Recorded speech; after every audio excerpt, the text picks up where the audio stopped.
Você está vendo esse rio? E aquela colina? Não dá para ver muito bem, né? Mas foi às margens desse rio, no alto dessa colina, que nasceu a vila de São Paulo de Piratininga. Piratininga é o antigo nome do rio Tamanduateí. Na língua tupi, quer dizer rio do peixe seco. Na época das chuvas, o rio transbordava e ocupava toda essa área. Quando a água baixava, muitos peixes ficavam presos e acabavam morrendo. A morte desses peixes atraía as formigas, e atrás das formigas vinham os tamanduás. O rio do peixe seco se tornou o rio do tamanduá, o Tamanduateí. Quando os jesuítas chegaram, aproveitaram a sabedoria dos índios e instalaram sua capela ao lado das duas tribos que viviam no alto dessa colina. A região era privilegiada para a fundação de uma vila naquele tempo. E o local os índios já tinham escolhido há muito tempo, não eram os portugueses que escolhiam. E eles escolheram sabiamente um ponto plano entre o rio Tamanduateí e o rio Anhangabaú, que era um ribeirão. Portanto, eles tinham, num lado, um local fácil de um rio menor, local que tinha mata nesse tempo para pegar água limpa para consumo, e do outro lado o rio Tamanduateí, que era maior, pelo qual eles chegavam ao Tietê e podiam circular em toda a região por via fluvial.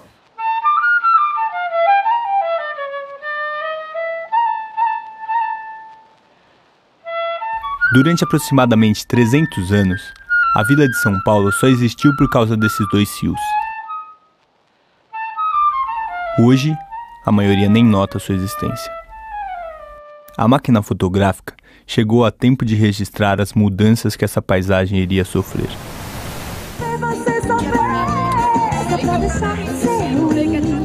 Eu vou fazer você chorar, se humilhar, ficar correndo atrás de mim. Sabe aquele canal que passa ao lado do mercado municipal? Esse aí é o rio Tamanduateí. Um dia, ele já beirou a rua 25 de março. E nas suas margens havia um porto.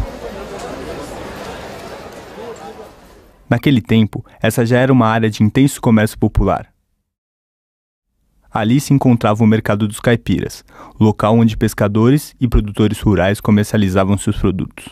A expansão do café pelo interior do estado atraiu investimentos para São Paulo. Em 1867 é inaugurada a ferrovia São Paulo Railway, a única ferrovia que fazia a ligação com o mar. Ela utilizou o Vale do Tamanduateí como rota, reforçando a posição estratégica da cidade como ponto de encontro de várias ferrovias.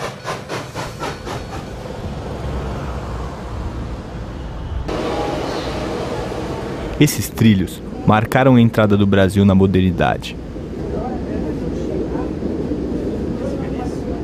A velocidade da máquina transformou a vida na cidade e alterou de forma marcante sua relação com os rios.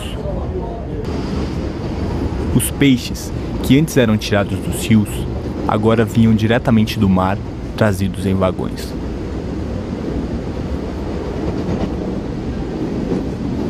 As distâncias se encurtaram e, pouco a pouco, Os rios, que eram a razão da existência da cidade, tornaram-se obstáculos ao seu crescimento.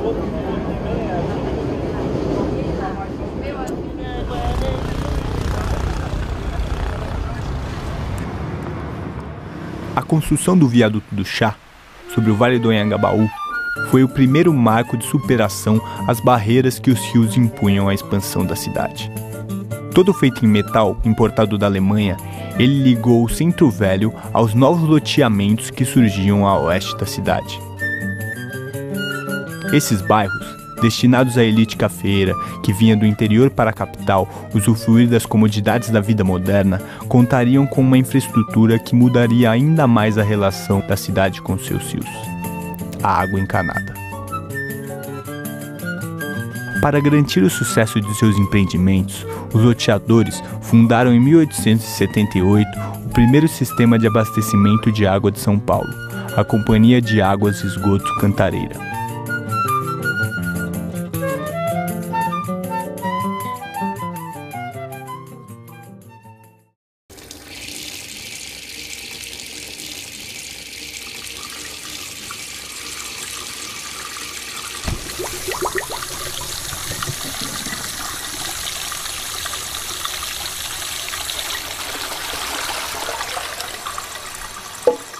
Quanto maior o número de pessoas, maior a necessidade de água.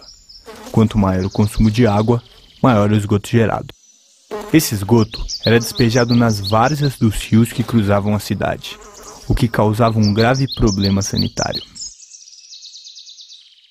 O presidente da província, que seria o prefeito de hoje, já estava endividado, que é uma questão crônica, né? Precisava fazer caixa. E alguém deu uma ideia para ele e falou assim: olha, senhor presidente da província, por que o senhor não pega essa área que é o leito maior dos rios, que é um matagal cheio de mosquito, aproveita, né, essa questão dramática, né, das doenças, e a gente aterra, loteia e vende isso. Ou seja, os argumentos sanitaristas, né, e hidráulicos serviram para um verdadeiro objetivo mercantilista, né?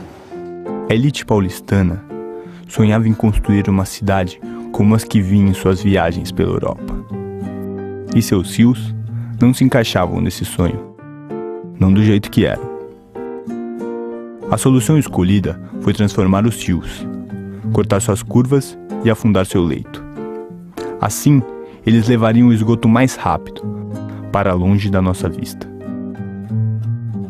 O Tamanduateí se viu aleijado de suas antigas margens. O rio cedeu seu espaço e foi quem pagou a conta das reformas urbanas. Na década de 20, os dois rios que dividiam a cidade foram transformados em parques. O Parque do Anhangabaú, sobre o riacho com seu nome, já canalizado e enterrado, e o Parque Dom Pedro II, às margens do rio Tamanduateí. Os dois rios, entre os quais a cidade havia sido fundada, não representavam mais limites à sua expansão. Mas a metrópole crescia em ritmo acelerado. Em pouco tempo, ela se encontraria na mesma condição, barrada entre rios. Estes rios que nós temos, o Rio Pinheiros e o Tietê, são rios de planície. E rios de planície são lentos, serpenteiam na superfície por onde escorrem, formam meandros. Então esses dois rios aqui nossos eram cheinhos de meandros, bonito que você nem imagina, sabe? Serpenteando sobre a várzea. E que de uma cheia para outra eles até mudavam de lugar. E mudavam de lugar dentro de uma superfície que é a várzea de inundação periódica do rio. Essas áreas, ocupadas pelas águas apenas em uma fase do ano, despertavam enorme interesse imobiliário. As inundações castigavam a população mais pobre que se submetia a morar nas baixadas, o que criava um transtorno político, que alimentava as discussões sobre a canalização do rio Tietê. Nós tivemos aqui em São Paulo, na Escola Politécnica, dois embates ideológicos. Um do grande engenheiro sanitarista chamado Saturnino de Brito, Francisco Saturnino de Brito, que projetou, por exemplo, os canais de Santos. Ele era presidente da Comissão de Melhoramento do Rio Tietê em 1922, 1920.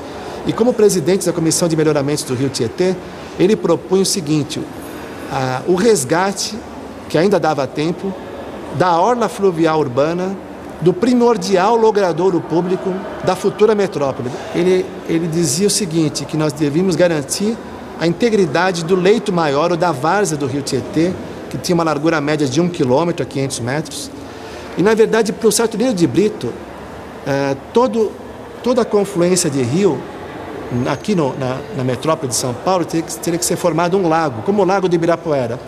Esse lago seria, na verdade, o coração, o núcleo aquático da formação de um cinturão de parque, né, com bosques e assim por diante. Então, essa era a visão sofisticadíssima do engenheiro Francisco Saturnino de Brito, que tinha como seu colega de trabalho, né, um antagônico, também chamado Francisco Prestes Maia. O Prestes Maia fez o livro dele, o famoso livro, que é o embate ao Parque do Saturnino de Brito. Ele fez uma proposta que era o plano de avenidas para a cidade de São Paulo. Francisco Prestes Maia, junto com Ulloa Sintra, eram técnicos que falavam o que os empreendedores queriam ouvir, que era realmente justificar o tal desenvolvimento da cidade de São Paulo através de um plano de avenidas radial concêntrico. Moscou tem um sistema radial concêntrico, Lyon tem um sistema radial concêntrico, Viena também tem a famosa Ringstrasse, Paris também tem.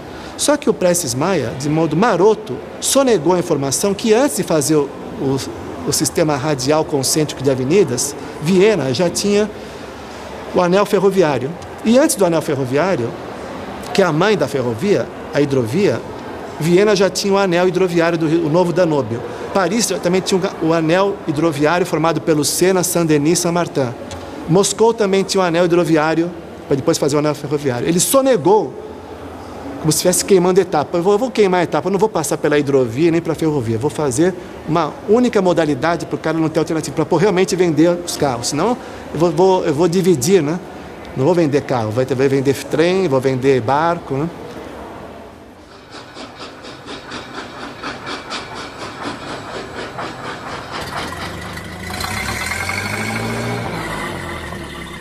O carro em São Paulo, ele é carregado de uma carga simbólica que talvez não seja em outros lugares, porque houve, principalmente até os anos 20, até o fim da República Velha, uma confusão entre o automóvel e a identidade em São Paulo. Ele se transforma numa peça-chave de um discurso de modernização, mas não um discurso de modernização como a gente conhece, um discurso de modernização progressista, mas uma modernização conservadora, que propunha transformar a cidade de São Paulo naquilo que os homens do PRP chamavam da Chicago da América do Sul, ou seja, uma cidade tipicamente americana, tomada por arranha-céus, autopistas, automóveis espalhados por toda a cidade. No ano de 1938, Prestes Maia foi nomeado prefeito de São Paulo e começou a concretizar as obras de seu plano.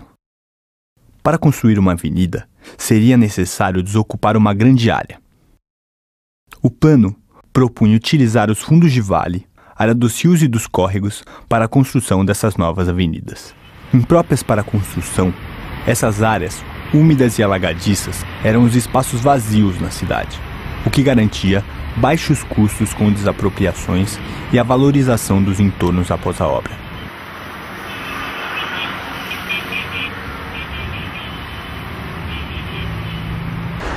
As principais avenidas de São Paulo, como as marginais Pinheiros e Tietê, a Avenida do Estado, a 9 de Julho e a 23 de Maio, estavam propostas no plano de avenidas, plano que estruturou o modo de expansão da cidade. Prestes Maia ficou no poder até 1945. Neste período, ele finalizou a retificação do Tietê, construiu a Avenida 9 de Julho e realizou uma série de outras obras viárias com o intuito de abrir espaço para esse que prometia modernizar o país, o automóvel.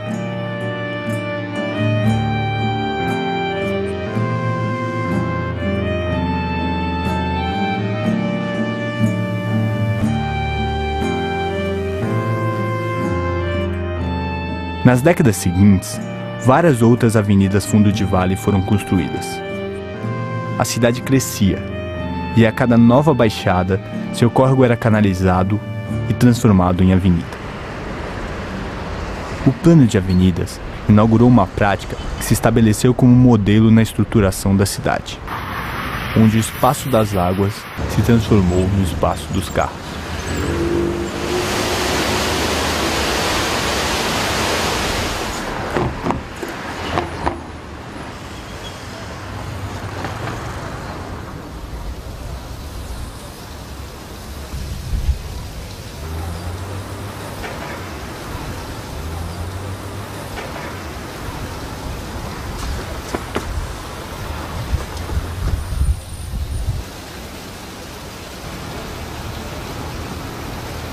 O homem moldou o rio a seu modo.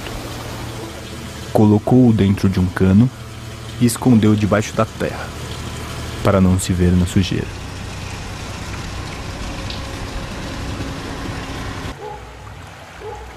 Mas isso não mudou a natureza do rio. Quando a chuva cai, é para lá que a água vai. E se não tiver espaço, ela toma o que for necessário.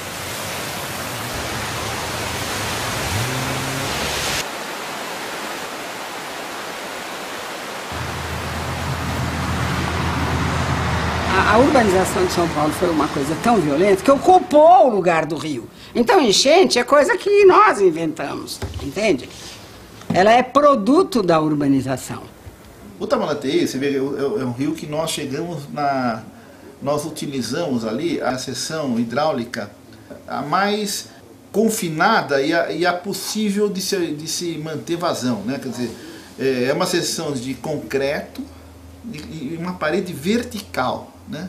Quer dizer, não tem mais como aumentar o rio ali. Nos anos 70, quando foi feito esse canal, a seção ali do Parque Dom Pedro II era considerada assim, olha, aqui para inundar, nós vamos precisar de uma vazão que ocorre, em média, uma vez a cada 500 anos. Hoje, essa vazão que era de 500 anos, certamente deve ter caído para 5.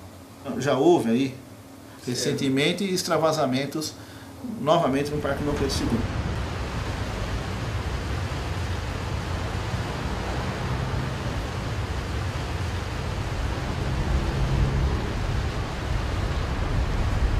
A cidade deu as costas para os rios. O rio é sua base. Ninguém sabe. Ninguém percebe. Ninguém vê.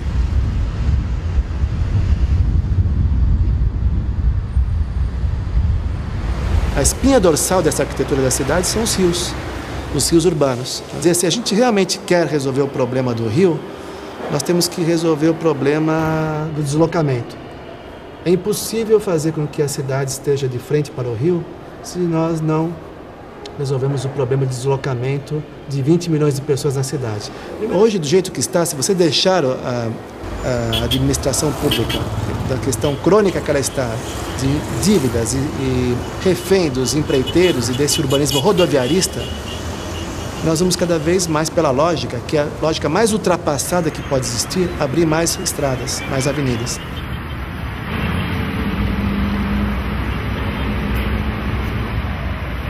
Seu acesso é perigoso. Seu contato proibido.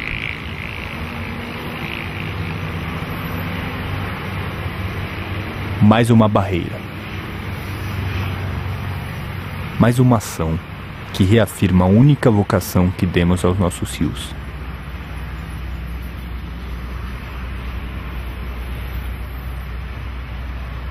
Canal de escoamento de água e esgoto.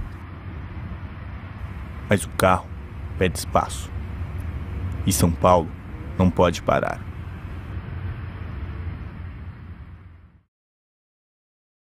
Você está vendo essas colinas? Essas ainda dão para ver, né? Mas provavelmente, em pouco tempo, essa paisagem será profundamente alterada. Aqui, no Parque Santa Luzia, em Mauá, nasce o rio Tamanduateí. Esse mesmo.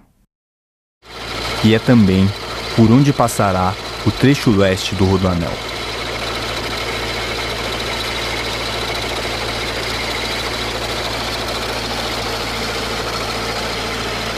que está previsto o traçado do rodoanel. Segundo eles, não passa na nascente. A nascente está um pouquinho mais abaixo, né?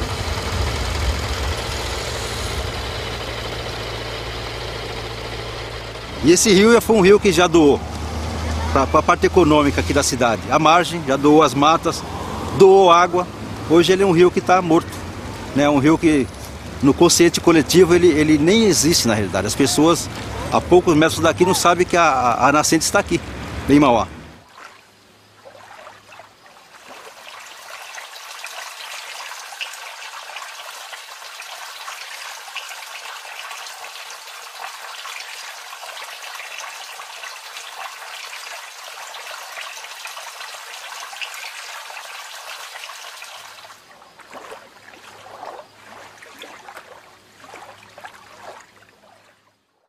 A fragilidade institucional do Brasil leva ao quê? A uma proeminência do privado sobre o público. Existe uma área pública, entrega-se a área pública para o privado, especulação imobiliária vence, ou então, olha, nós temos o dinheiro X para construir mais linhas de metrô. Não, vamos construir mais pistas na marginal, porque é bom para os automóveis. E você nota a grande tendência em se investir sempre, dar preferência sempre ao transporte individual. Nós estamos todos abduzidos por esse urbanismo rodoviarista. Todo mundo acha que precisa do automóvel, quando na verdade não precisamos. Então, dentro dessa visão de reversão disso, no lugar de fluxo, falar de percurso, no lugar de esterilizar as ruas com esse urbanismo rodoviarista, transformar os passeios públicos numa rua viva, no urbanismo da confiança e não do medo, que hoje as pessoas estão trancadas nos carros, não é isso? São resignadas a esse pau de arara chamado de ônibus. Felizmente, de todas as obras de arte da humanidade, a cidade é a principal obra de arte. E, felizmente, é uma obra de arte aberta e inconclusa. Então, a difícil arte de construção do espaço público, que é coletivo, né, passa por esse reconhecimento, por essa crítica, e nós nos reinventarmos cotidianamente. Esse rio fomos nós que poluímos, abduzidos, resignados, submetidos a esse olhar do colonizador. Cabe a nós conceber o espaço em que queremos viver.